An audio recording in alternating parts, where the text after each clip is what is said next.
bit of rain in Saranda today. What a beautiful, beautiful day.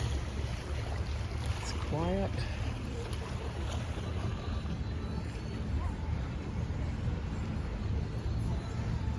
It's just a part of the boardwalk.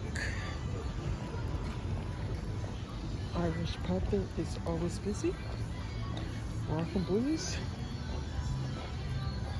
I didn't even know if it's open, but that's a lot here.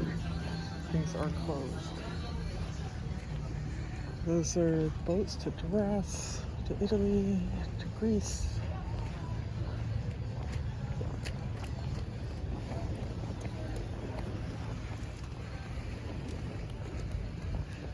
All sorts of sculptures, land or sea.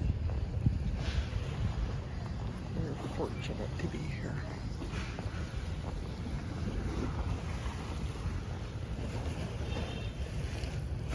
This is about as rough as it gets.